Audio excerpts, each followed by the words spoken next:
Ya pemirsa, kita lanjutkan lagi dialog kita bersama Gus Nabil dan juga Pak Mulyanto. Kembali ke pertanyaan terakhir begitu untuk Gus Nabil dan juga Pak Mulyanto, apa harapan atau koreksi untuk pemerintahan Jokowi ke depannya? Pertama ke Gus Nabil terlebih dahulu. Silakan Gus Nabil. Gus Nabil. Gus Nabil. Ya, kita akan memperbaiki komunikasi dengan Gus Nabil. Mungkin ke Pak Mulyanto terlebih dahulu. Ya. Pak Mulyanto? Halo. Ya, bisa mendengar jelas suara saya Pak Mulyanto? Jelas, Bu. Baik, Pak Mulyanto, apa harapan atau mungkin kritikan untuk pemerintahan Jokowi ke depannya agar lebih baik lagi? Yang harus dilakukan saat ini. Ya, kritiknya kan tadi udah ya, sekarang harapannya lah. Waktunya kan masih 4 tahun lagi Pak Jokowi ya, insya Allah ya kan, secara konstitusional demikian. Masih cukup banyak waktu untuk memperbaiki. Mudah-mudahan yang pertama kalau menurut kami, ini Pak Jokowi harus betul-betul bisa memastikan. Yang pertama adalah terkait vaksin COVID ini.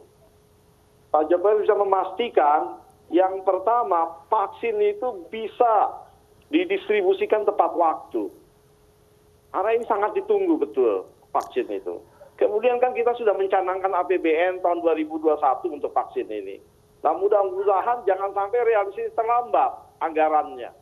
Betul-betul akhirnya bisa dicairkan.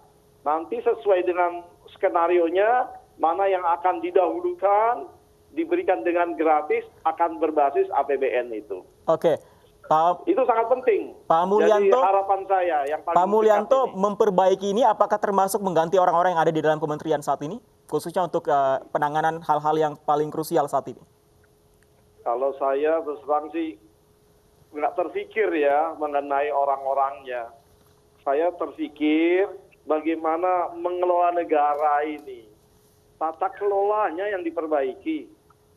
Agar betul-betul mereka ini satu suara. Kan ini sudah partai koalisi kan di sana. Baik. Ya ini harus dengan manajemen yang ada. Ini bukan persoalan orang. Baik. Kelembagaan yang mengutus orang. Ya kan? Ini harus diperbaiki. Baik.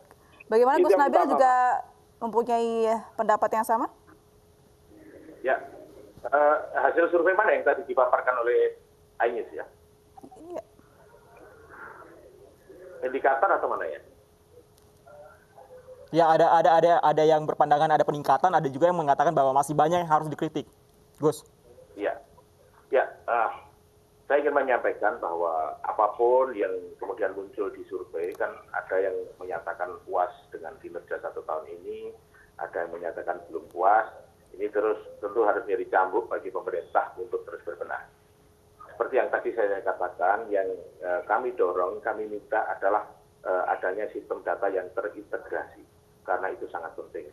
Kita mengakui, kita berterima kasih atas peningkatan-peningkatan yang sudah dicapai oleh pemerintah, seperti yang data yang tadi dilansir oleh Human Capital Index.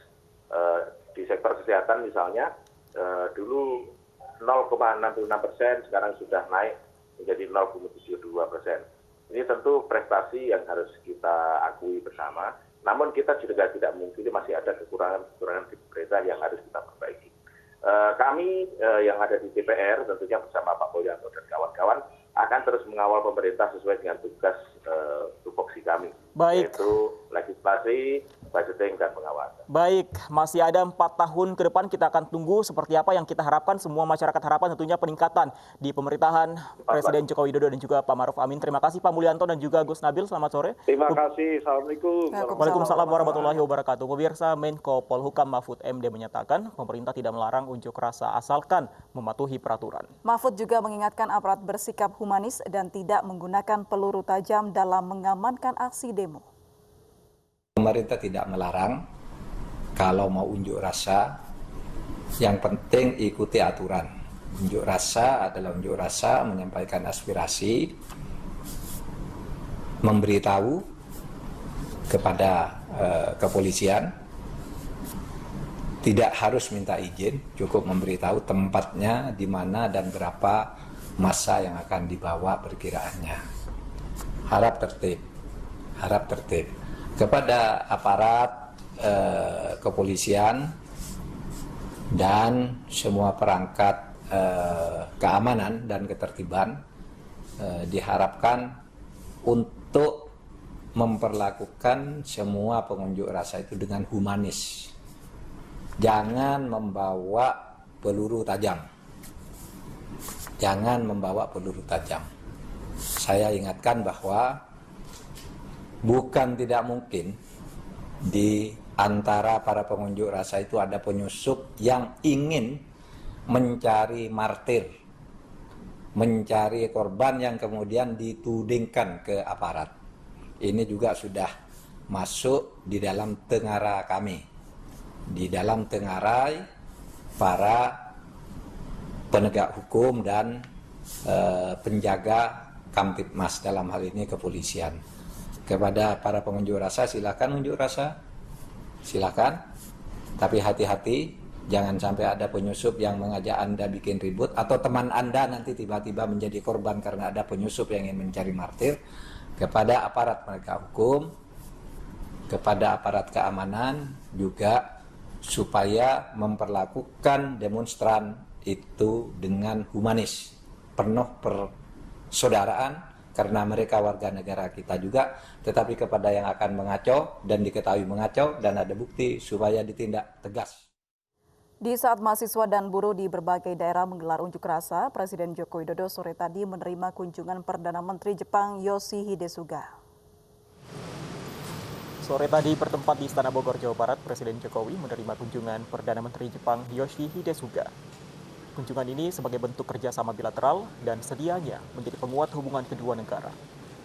Lawatan ini adalah kunjungan Suga yang pertama sejak menjabat sebagai Perdana Menteri pada September lalu.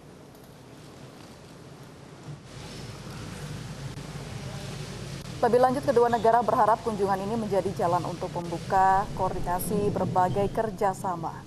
Kedua negara juga sepakat memastikan kerjasama yang erat dalam mewujudkan kesan Indo-Pasifik yang bebas dan terbuka.